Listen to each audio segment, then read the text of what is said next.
स्वयं योग संसिद्धि कालीन आत्मनिर्भर, ये कुछ काल में वाले ये साधना करते करते इसको हम अपने आप में पा लेते। कैसे पा लेते हैं? देखिए, भगवान को हम क्यों जानना चाहते हैं? भगवान के जानने से हमको क्या लाभ मिल जाएगा? क्यों कि कोई काम करते हैं तो हम किस लिए करते हैं? लाभ के लिए करते हैं। भगवान को जानने से क्या लाभ होगा? भगवान को जानने से हम जो है इस जन्म मृत्यु और जो भी दुख है, देखो और दुख तो बहुत है सवेरे से शाम तक, लेकिन शास्त्रों में तो जन्म और जो मृत्यु है उसको ही दुख माना। तो अब जहाँ पे हम विचार करें कि वास्तव में हम मरते हैं कि नहीं मरते। परमात्मा को तो सब यश करेंगे तो परमात्मा नहीं मरते, वो तो अजर है, अमर है, अविनाशी है, आने जाने से रहित हैं और माया करके आते हैं भक्तों के, लेकिन वो अपने कर्म से नहीं। क्यों? ईश्वर में क्लेश कर्म विपाक आशय नहीं है, वो जीव में तो देखिए विचार करिए कि शरीर के मर जाने से हम मर जाए तो करे हुए कर्म में कौन होगा? पहले नहीं होते तो आज सब एक से होते, क्योंकि हाल को बच्चा जन्मे है और गर्भ से ही वो बीमार आया और काय को फल है उसके पूर्व किए हुए कर्म का फल है। अच्छा, शरीर के न रहने से मर जाए तो फिर इन करे हुए कर्म में कौन हो गए? विचार की बात है ना। अविचार कर तो बंधो विचारेण निवर्तते तस्मात् जी परमात्मा सर्वदेव विचारी। मान लो विचार किसका करना है कि मैं कौन हूँ, परमात्मा कौन है और संसार क्या है। तीन बात जान लिया तो विचार करने पर पता लगा कि मैं शरीर नहीं हूँ, शरीर तो एक माध्यम है कर्म करने का, ये तो एक नशैनी है, नर्क स्वर्ग अपवर्ग नशैनी, ज्ञान विराग भक्त शुभ देंगे। ये तो भगवान ने हमको एक सीढ़ी दी है, एक कल्प वृक्ष दिया। देखिए कितनी अच्छी है ये, मनुष्य शरीर कितना अच्छा है और कितना खराब है। अगर इसको सदुपयोग करें तो इतना अच्छा है, ये हम जैसा विचार करें, जाको जाते शब्द स्नेह और सोते ही मिलन कष्ट। सीता जी कहती हैं कि अगर हमारा सच्चा प्रेम है भगवान से अपने स्वरूप से तो मिलने में कोई देरी नहीं है। क्यों? वो मिला हुआ है। केवल भूल के कारण, भ्रांति के कारण हमारा जो जीव भाव है, नहीं तो वो पहले से मिला हुआ है। अब एक विचार करो कि शरीर से पहले हते, अब हते और फिर आगे मान लो जन्म मिलेगा, शरीर मिलेगा, कोई भी कर्म के वश तो मरे कौन? मान लो शरीर मरो और हमने अपने आप को मरा हुआ मान लिया, तो फिर ये क्या है? मतलब भूल ही तो है, अज्ञान ही तो है। तो शरीर के धर्मों को हमने मान लो अपना लिया, इसीलिए हम जो है जन्म मरणवान किसी गांव वाले जाति वाले। अच्छा, हम शरीर नहीं है तो फिर कौन सी जाति के हैं, कौन से वर्ण के हैं, कौन से आश्रम के हैं? तो फिर ये व्यवस्था क्यों बनाई गई? ये व्यवस्था यहाँ व्यवहार के लिए।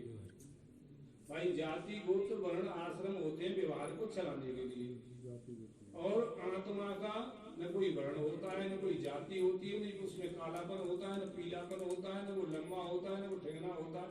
क्यों? वो तो जो है सर्वत्र है। परमात्मा से हम एक क्यों हैं कि परमात्मा सर्वत्र है।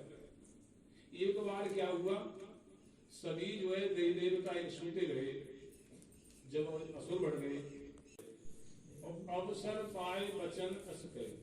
जैसे यहाँ अपने अपने नंबर से साधु अपनी अपनी बात कहते हैं, तो वो कहते हैं कि देश काल देश विदेश माही, कहो सु कहाँ जहाँ प्रभु नाही। त्रिविध परिच्छेद शून्यत्वम अखंडत्वम, देश परिच्छेद, काल परिच्छेद, वस्तु परिच्छेद। परिच्छेद किसको कहें? माने उस संसार की जितनी वर्ग जो वस्तु है ना, वो सीमा वाली है, जिनकी उत्पत्ति हुई है उनका नाश होगा। परमात्मा ऐसा नहीं है कि वो हमारे ही देश में हो, अन्य देशों में नहीं होगी। अच्छा देश परिच्छेद से रहते हैं, तो काल नाम समय का है, वो ऐसा नहीं है कि अब वो शाम तक नहीं रहे, शाम तक रह करके ऐसा नहीं है कि सवेरे तक नहीं रहे, वो तो सब समय में मौजूद है। और वस्तु परिच्छेद, वस्तु किसको कहें? मान लीजिए नाम रूप वाली सबके अंदर वो मौजूद है, तो फिर जब सब जगह है तो फिर दिखाई क्यों नहीं देता? भाई विचार की बात आती है, जब वो सब जगह है, देश काल वस्तु से रहित, परिच्छेद से रहित है, तो फिर हमको वो दिखाई क्यों नहीं देता? हमने कभी ऐसा विचार नहीं किया कि उस परमात्मा को हम जाने। क्यों नहीं किया? कि हमको तो जो आंखों से देख रहे हैं ना, बस उसी में हमारा विश्वास है। इंद्रियों के द्वारा जो प्रत्यक्ष होता है उसको ही हम सत्य मानते हैं। हमने ऐसा नहीं जाना कि जो इंद्रियों से प्रत्यक्ष नहीं होता। भाई प्रमाण किसको बताता है? जितना हम जानते हैं उससे आगे बताता है। भाई सत्संग की, शास्त्रों की महिमा क्या है? शास्त्रों की महिमा इसलिए है, संतों की महिमा इसलिए है कि जितना हम जानते हैं उससे हमें आगे बताता। तो अब देखो, विचार करो, ऐसा कोई आपने समय देखा कि जब मैं नहीं हूं? समय थोड़ा है, विचार करिए, संज्ञा सकार है, या शरीर छोटा था तब तो नहीं थे क्या? शरीर तुम्हारे देखते देखते बालकपन चला गया, किशोर अवस्था चली गई, जवानी चली गई, बुढ़ापा जाने वाला है। क्या आप इन अवस्थाओं में एक थे या अनेक थे? अरे हमारे देखते देखते बाल सफेद हो गए, दांत उखड़ गए, आंखों से पहले भू दिखता था, वो नहीं दिखता। तो विचार करिए कौन से समय में आप नहीं हो, तो पता लगेगा कि हम तो सब समय में मौजूद हैं। अच्छा, आप जागृत में हो कि नहीं हो? है? अच्छा, स्वप्न अवस्था में? स्वप्न अवस्था में स्थूल शरीर का अभाव है और अपने मन से आपने दूसरी देह तैयार कर ली। तो स्वप्न वाला जो कुछ भी देखा आपने, आप वहां थे तब देखे, और नहीं होते तो कैसे देखते?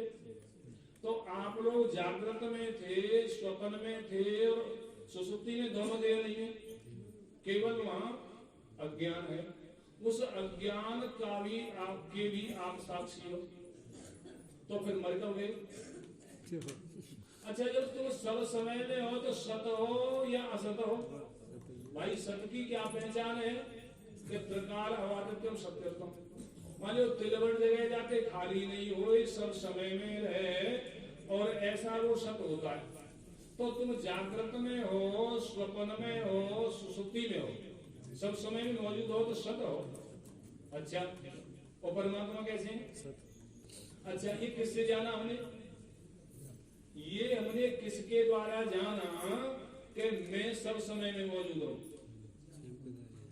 मान लो ये जो है विचार के द्वारा, शास्त्रों के विचार के द्वारा जाना। अच्छा, इसलिए आप सत हो। अच्छा, अब और विचार करो, आप चित हो या जड़ हो? अरे चेतन हो या जड़ हो? चेतन किसको कहें? जो अपने को जाने और दूसरे को जाने, बातें कहेंगे चेतन। तो आप जो है जागृत को जानते हो, स्वप्न को जानते हो, सुसुप्ति को जानते हो। हाथ काम करे तो जानते हो, और हाथ नहीं काम करे? अच्छा, आंख से दिखे तो जानते हो, और नहीं दिखे तो तुम कर्ण हो या कर्णों को जानने वाले हो? अरे तुम इंद्रिय हो, 10 जो इंद्रिय हैं, 4 जो अंतःकरण हैं, तो इन सबको तुम जानते हो, ये तुमको जानते हैं। अब हम सबको जानते हैं तो हम चेतन हैं। अच्छा, किसके द्वारा देखा कि हम चेतन हैं? कोई और आगे आएगा विचार की। क्यों? भगवान मना करते हैं ना अर्जुन के लिए, हे अर्जुन तू इन नेत्रों से मुझको नहीं देख सकता, तो दिव्य में ददामी ते चक्षु, मैं तुझको दिव्य चक्षु देता हूँ, मान लो विचार के चक्षु देता हूँ। अच्छा, यहाँ तक तो बात भर गई कि मैं सत हूँ और चेतन हूँ, इतना तो मानते हैं, लेकिन आनंद के नाम पे थोड़े पूरे राजा। वैसे तो जो सत होता है, चेतन होता है, वो आनंद स्वरूप होता है। लेकिन सुसुप्ति में किसी भी विषय नहीं है, लेकिन वहां जब करके तुम कहते हो कि मैं बड़े सुख से सोए, अब वो आनंद कहां से आया? अरे उस समय आप जो है ईश्वर से एक हो गए, परमात्मा से एक हो गए। लेकिन जैसे बाल्टी को पानी में डुबाओ, किसी वस्तु को पानी में डुबाओ तो एकता को प्राप्त हुआ, लेकिन उसमें जो पर्दा था, उसमें जो आवरण था, वह के कारण एकता में थोड़ी मतलब अज्ञान की पर्दी रह गई, और उसको तोड़ दिया जाए, पर्दी को तोड़ दिया जाए तो ऐसे ही जिसकी मान लो ज्ञान करके अज्ञान रूपी जिसकी पर्दी टूट जाती है, तो वो जो है उस परमात्मा से एक हो जाता है, और कब तक के लिए? सदा सदा के लिए। बोलिए सतगुरुदेव भगवान की जय, सच्चिदानंद भगवान की जय। बोल सतगुरुदेव भगवान की जय। श्री मास्टर अब्दुल रवि सिंह जी हैं, वो मंच पर आने की कृपा करें।